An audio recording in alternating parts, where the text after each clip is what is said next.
Talofa lava, everyone. Thank you so much for being an amazing audience. This is my, I think, third time speaking in front of people. So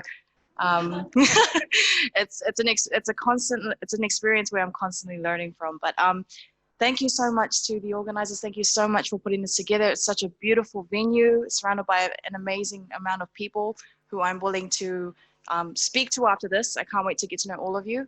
And like Agnes said, networking is key. So make the most of it. And yeah, I'd like to meet you guys after this. But before I wanted to get into, sorry, I just so sweet. So before I wanted to get into anything, I just wanted to, the way John presented me, yeah, it sounds all nice, big and airy fairy, but I just like to consider myself a girl from South Auckland. Thank you, Mary. That is my journey in life, is what framed everything to what I've become today. And I want to tell you guys a little bit about, my story. So my parents came here in 1994, which was the year I was born, and they came from Samoa. And they came and they migrated to New Zealand, and we lived in Mangere. And I was raised in a state house. We weren't the richest family, but my parents did what they could to provide us every night with koko laisa and elengi and rice. And, I didn't know I was poor until I went to school and some kid mocked my shoes for being from Warehouse or the town center. So poverty was something that I learned, growing up.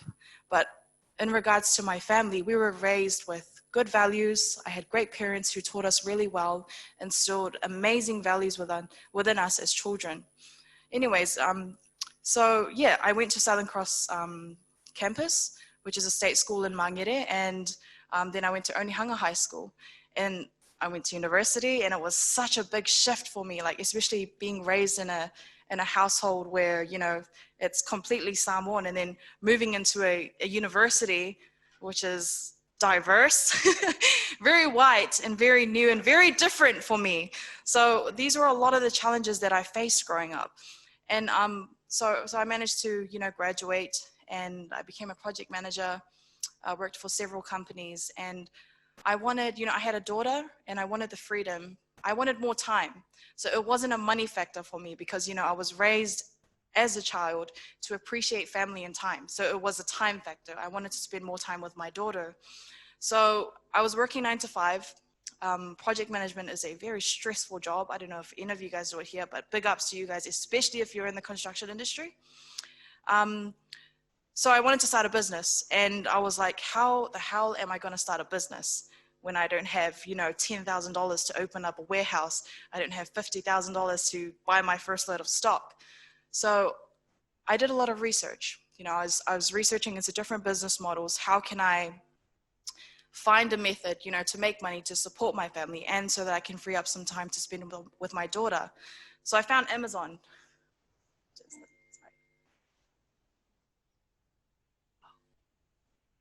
Amazon, the e-commerce opportunity. So does anyone here know what Amazon FBA is? 1, 2, 3, yep. Awesome, so 4, cool. So Amazon FBA is basically, Amazon has the market. So they have millions of people who buy from that site. What Amazon provides for people is they have a warehouse for you to ship all of your stock there, and they will give you the market to sell on. So your part as the seller is to find the markets needed. And Amazon sells all the data to third-party programs. So they sell the data to third-party programs, and you can subscribe to those programs for like $80 a month. And they give you so much information for $80 a month. They give you who you're competing with. They give you what people are searching. They give you how much people are making in that market. They give you which parts of the world it's selling. And all this information is provided to you for $80 a month. Businesses pay thousands just to get that information from marketing companies who tell you the age, demographics of a certain area. So Amazon has actually provided a huge opportunity for people to start a business with small capital. So I started with $800 to $1,000. And I've managed to scale that from nothing to something. And that's because of my background. You know, I was raised in a home where we made something out of nothing. And, you know, if you're sitting there and you're thinking, I can't start a business, it'll take a bit of research to actually find this model. And it's not for the weak. Like, you have to be searching, you have to be researching constantly on how to find these kind of opportunities. So instead of opening your own warehouse, flying to America, buying a house there, or flying to Germany or Europe or Japan to buy a house there and open a warehouse, Amazon can do that for you. So yeah, so this is the business model. You have programs for market research. So the programs that give you all the data that you need to know to make an informed decision on what product to buy. You find your product and you source it. You can source it from New Zealand, whether that be cheaper. You can source it from China, from India, wherever you decide to source from. You create a listing, so you chuck it up on Amazon, and it'll show, you know, your customers what you're selling. And then all you have to do is get your supplier to ship it to the Amazon warehouse, and then Amazon stores, they package, they distribute your items for a percentage. Which is fine, because, you know, nobody, well, not nobody, but people with my background don't have $150,000 to open an entire warehouse and gather that amount of people. So it definitely is an opportunity. Yes. Also, Amazon is the search engine of products. So 46.7% of all sales online are made on Amazon. Not TradeMe, not Etsy, not Shopify. It's all made on Amazon. So anyone who buys something online is buying on Amazon. So you know the market is there. You have 34.6% of people who type, you know, if you want to buy a lawnmower, they'll go on Google, but the #1 search on Google is Amazon. So they kind of just refer each other. And e-commerce is a mega trend and the biggest revolution in commerce history. This is like an industrial revolution of commerce, is online shopping. People are they buy into convenience. So the more convenient A to Z is from getting your product to your customer, the more likely they are to buy from you. And Amazon, Jeff Bezos, mixed reviews on how people feel about him, but he's he has provided that opportunity for sellers online, for people like myself. And I think we should utilize those opportunities so that we are able to do things that we love. So yeah, so this is the mega trend. So in 2016, sellers like myself, so independent sellers, made 327,327,000 in 1 year. And it's only be going up since 2013.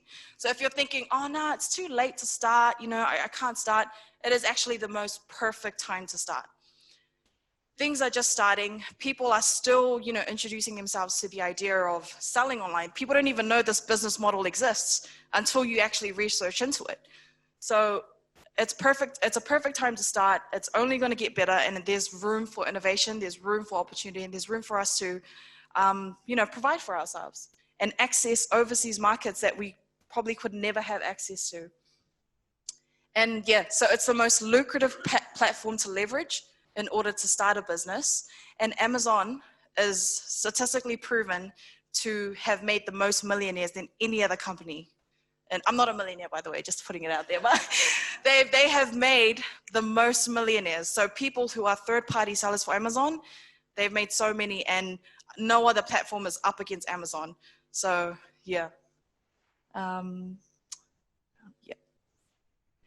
This is one of my favorite ones. So there's, you know, people get into, it may sound simple, sorry if I am oversimplifying the whole business model. It's definitely not simple. There's so many things to consider. It's like sales, product photography, listing, finding the right product. Those are actually very difficult steps. But these are the main reasons why people fail when they go into Amazon. They think they're going to make money in 4 weeks. It takes 3 months to ship your product there. Do you know what I mean? So if you have this mindset, like, and I don't blame them, because these gurus on YouTube, you know, they make it sound easy too, when it's not easy at all. So they think, oh yeah, I'll give you this and I'll make 10K in 1 month. It's not that easy. I was lucky because I'm a good researcher. Not everyone is a good researcher. So that is one main reason why people fail. Second reason why people fail is because they're copycats. So they go onto Amazon, they see someone else doing good, and they try and replicate it, like do the exact same thing. There's no innovation. There's no effort to actually compete. And that's why people fail, is because they think they can just go up and sell something that someone else is selling and then be a millionaire overnight. It never happens. Didn't do enough research, so they didn't do enough homework to solidify their product, had no understanding of their market, did not invest in good photos, and did not take action. That last part is the probably the most common reason why people fail, is they don't take action. So that they know everything, they sit there, they think, they plan, they make all these great ideas. They're like, oh yeah, I'll make 6 million in 6 months, blah, blah, blah. But they refuse to buy the program that's $80 a month. Do you know what I mean? And they refuse to buy the program to get that information. They refuse to call a supplier and even inquire. So that's gonna keep you set back, is not taking action. So regardless of what your journey is in e-commerce, you have to get started. You're gonna fail, but you're not going to know if you're going to succeed if you don't even try at all. Yeah.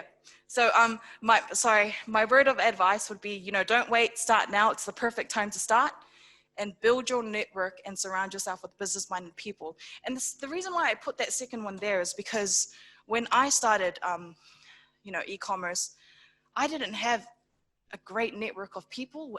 Now I do. I have an amazing, thank you to Christian Maliato Brown and Agnes Loheni, who have helped me so much in my journey to connect me with, different industry leaders.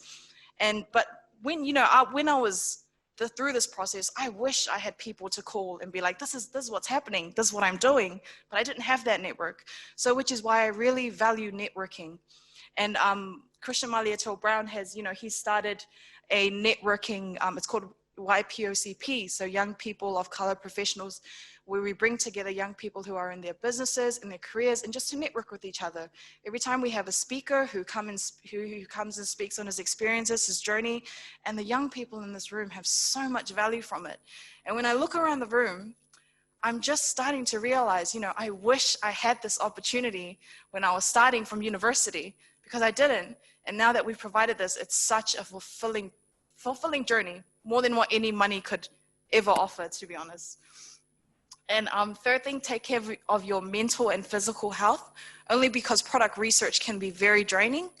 Burnout, I'm sure a lot of business owners can relate to this, but there is so much burnout in finding a product. You're scared if it's going to work or not, but take care of your physical health and your mental health. And also, last but not least, believe that you are capable of success. So you have to believe it. If you're going to go into the industry and you're going to be like, oh, maybe I won't, maybe I will, you can't think like that. You have to actually believe that you're going to win. Because if you set yourself up, with a half no, half yes, you're not going to put in the 100% effort that you're supposed to put in. And that's the energy that we're trying to encourage. That's the energy that I live for. And I love seeing that in, other people and my peers, when they're so excited about a project that they have, or they're so excited about something that they're going to do. Seeing the glow in their face brings me joy. And that's what I live for. But thank you so much, guys. This has been an amazing opportunity for me. I hope you learned something. Feel free to ask me any questions if you want to start this thing. But thank you so much, John, also, and Catherine as well, for everything that you're doing. And yeah, keep up the good work. Thank you.